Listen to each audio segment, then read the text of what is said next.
En este caso, lo que sí han aceptado los músicos es que la ciencia puede ayudarte como medio técnico, pero alguien que hace tecnología no puede ser un artista, es un técnico. O sea, hay esta división de percepción radical entre el músico, que es el artista, y el científico, que es ese que hace cosas ingenieriles, cosas tecnológicas que no tienen valor artístico. A mí me tocó, por suerte, mudarme a vivir en los Estados Unidos a principios de los 90. Ese momento de la cultura rave era un fenómeno social que fue catapultado también por un contexto social. Es decir, cuando aparece el trance, ¿qué sucede?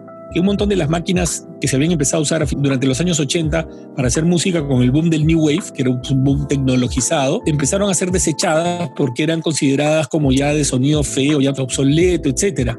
Entonces todos los chicos que querían empezar a jugar, a hacer música, empezaron a comprar como locos estas baterías electrónicas tipo la 808, la 707, ¿no? De Roland y este tipo de máquinas que eran consideradas como muy mecánicas, y las empiezan a usar para jugar y hacer cosas en su casa, y esta cultura juvenil, entre ellos empiezan a formar espacios para bailar, etcétera, etcétera, y esas formas de entretenimiento fueron facilitadas por las máquinas. Entonces eso hizo que se catapultara toda una gran cultura underground. En realidad, en el fondo inicial se comercializa a tal punto que aparece todo esto que nosotros ahora llamamos la cultura DJ, la cultura de los productores, la cultura de la fiesta, la cultura del baile, y entonces se identifica y se dice electrónica igual fiesta, para bailar. Y ahí quedó. Eso es todo lo que hay. Y para todo lo demás, la electrónica, ¿qué cosa es? Un componente de ayuda, un mediador, un facilitador para que hagas las cosas que quieres hacer. Y nada más. Una vez estaba en un festival medianamente grande tocando, y alguien se acerca al escenario y desde abajo me grita y me dice, oye, oye. Y yo me quedé así como, oye, pero estoy tocando, ¿no? Y yo,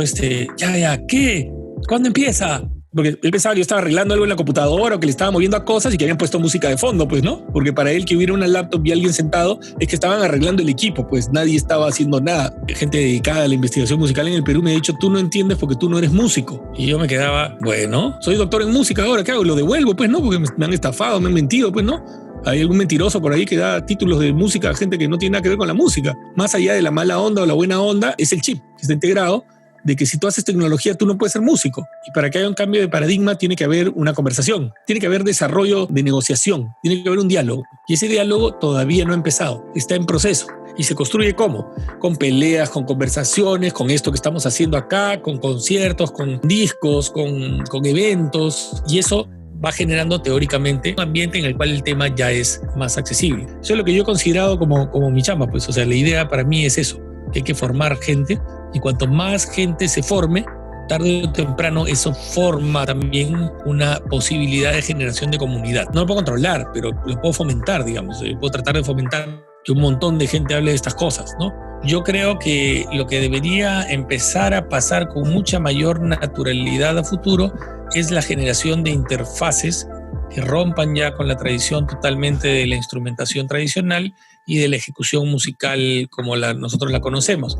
Esto ya es relativamente común en los ambientes de la gente que estudia este tipo de cosas. Rachmil Fishman, ¿no? Tiene su famosa mano para controlar samples, que yo creo que es la ruta a seguir, ¿no? La ruta es ya de configurar completamente el panorama de la instrumentación y la sonoridad y cuáles son los gestos musicales, y romper y ya empezar a hablar un poco más de arte sonoro que de lo musical, porque lo musical tiene una carga histórica muy densa. Entonces yo pronosticaría que de acá no nos va a tocar a nosotros, va a pasar 100 años o algo más, pero va a llegar un momento en el cual ya el término musical puede que termine dejando de tener relevancia, o tener valor, o tener ya peso, o tener carga, y pasemos a otro tipo de configuración de discurso, ¿no? Y que tenga otro tipo de paradigma y otro tipo de lógica, donde ya va esta frontera entre diferentes artes se va a romper. La idea del arte sonoro ya hizo eso poco a poco, ya lo está haciendo poco a poco, ¿no? Yo considero que en general los discursos nacionalistas han sido catastróficos para el desarrollo de la música tecnologizada en el Perú. El criterio de nación era específicamente indigenista, anti-extranjero, tecnofóbico, ubicado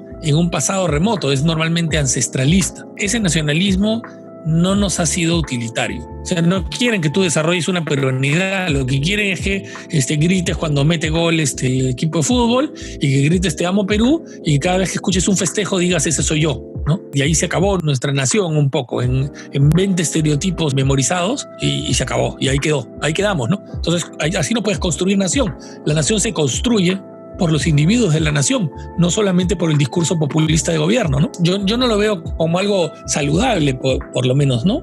Y para entender el concepto que está detrás, tienes que conocer el historial histórico-filosófico de lo que ha sucedido. Entender todas esas cosas que normalmente no se conversan.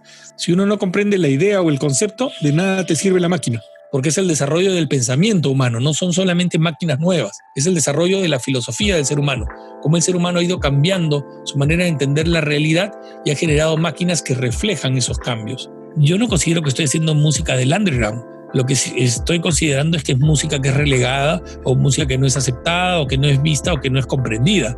Yo no soy en ese sentido parte de un movimiento contracultural, más bien soy parte de un movimiento que considera que es parte de la cultura y que puede participar perfectamente de la cultura, y que dentro de esa cultura va a haber gente con diferentes posicionamientos políticos de todo tipo, representados a través de la música o no. No es la parte que a mí me interesa, ¿sí? O sea, yo no tengo posicionamiento contracultural específico ni alineamiento político ideológico. Por suerte, gracias a Dios, y espero no tenerlo a futuro, ¿no?